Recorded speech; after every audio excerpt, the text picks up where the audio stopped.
Rob and I want to welcome Leroy Carolina and Frank Bell. Thank you very much for Frank joining us. and Leroy. Right. Love your costumes. They're not Love costumes. them. They're Well, uniforms. they're uniforms. Well, you know what I mean. A You costume. both are here. You're members of the Woods and Wonton Buffalo Soldiers, and this is the only chapter here in Florida. Am I correct? That's correct. Explain it. What is? Hold on a second. First, we're going to need to speak a little bit louder into the microphones because we Okay. got to get all this stuff here.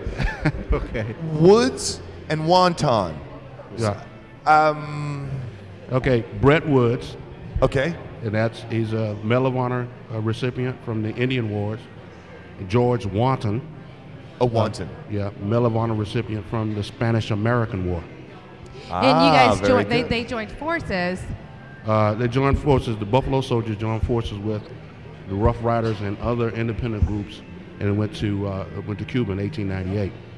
The Buffalo Soldiers were actually here first before Teddy Roosevelt and the Rough Riders. They got here May 2nd, 1898. Roosevelt and the Rough Riders came in June 3rd, 1898, and about 2 weeks after that they left. Wow. What rich in heritage. Now why is this the only one in Florida, in Tampa here? Well, you have to look at the fact that that was the first time in history that all 4 units, 9th and 10th, 24th and 25th, were assigned to the same area at the same time. Because when Congress first created those units, there were the 9th and 10th, then with the 38th, 39th, 40th, and 41st Infantry. What do you guys do now? What does your chapter do now? Well, we want to get that history out because a lot of the history about the Buffalo Soldiers is left out of the history I books. agree with you. It is. Apparently it is. Yeah, it is in the military archives. That's where we get most of our information, and we go around and we get that history. Matter of fact, we just did a presentation at a elementary school on Monday. Yeah. Why do you think it's left out of history books? A lot of folks are history writers. They will write what is convenient for them, or they will write for what their audience. And a lot of that was left out because they were all black units. So that part was left out. They didn't want to know. Never really made it through the first part of history, and now it's starting to dribble back in incorrectly. So you guys are trying to make sure that it is rectified in history and correctly represented. Right. Yeah, but you still have, recently the movie Flag of Our Fathers came out. Well, my stepfather was attached to 5th Marine. They were in the first wave that hit Iwo Jima.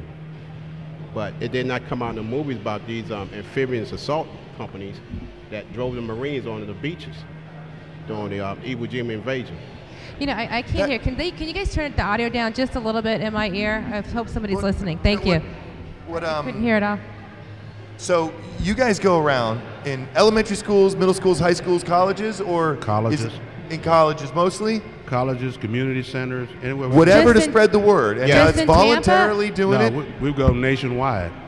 Matter of fact, the end of July, we're going to be in Las Vegas. Oh, you're kidding me! Las Vegas. That sounds fun. Right. Well, there's a reunion every year and having different locations, the different states and cities where the Buffalo Soldiers were headquartered in over their 140 plus years. How many of you are there out there helping educate, or I guess maybe re-educate or reaffirm the place in history that the Buffalo Soldiers held and still do? Well, it's approximately 33 chapters, roughly about 12 to 1,300 members right now. That's it. So you got- all the. That's not very many. Well, 1,300. that's in the, But I you think gotta, for a voluntary post and going out there and doing what you guys do, that's a good rally of people out there trying to help, right? Right. Well, in our organization, 9th and 10th Horse Cavalry, but you have other Buffalo Soldier contingencies out there, like the Motorcycle Club. We have the Buffalo Soldier Riders, but we're under the 9th and 10th Horse Cavalry Association. So there's about 1,200 of us, but there are other groups out there spreading the Buffalo Soldiers. Oh, okay, wonderful. Well, can we talk about your local chapter and how people can get involved in it? The things that obviously you do things that are community oriented besides just raising awareness for Buffalo Soldiers. Do you want to talk about that a little bit? Sure. We started a coronation ball a few years back, and we always have that the first Saturday in May, and that's when all 4 units of Buffalo Soldiers arrived in Tampa. Where do you usually have it? This year it's going to be at MacDill Air Force Base. Oh, okay. In the NCO club. The next year will be our 10th year, so we haven't decided on where we're going to have that. But we bring this history out. There are some survivors from the Tuskegee Airmen, the 92nd Division from World War II, that kind of thing. Those folks come in, we honor them. We give out several awards for people that do work in the community and so forth. So we do quite a few things, along with giving out scholarships this year. Oh, good. Do you come from a lineage of Buffalo Soldiers? Yes, my father fought in the Battle of the Bulge. I didn't find that out until about 8-9 years ago, because when you see photographs of the Battle of the Bulge, you don't see any black troops. So as we go into our investigation to look into these things, we found photographs with Dwight Eisenhower addressing the black troops inside before D-Day. The photograph with Dwight Eisenhower with the white troops is taken outside, but when you keep digging, you find this information. Because it's out there. It's just out there. It's just been kind of squashed a little bit, and you guys are. What's the oldest member of your group? Somebody that.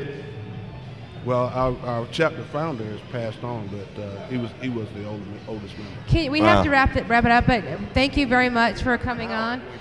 Tell us some content. Obviously, you welcome members. I would assume so. Leroy, do you want to give us some contact information, how people can find out more about your chapter? Yes, well, Frank is the membership chairperson. There you go. You have him here right now.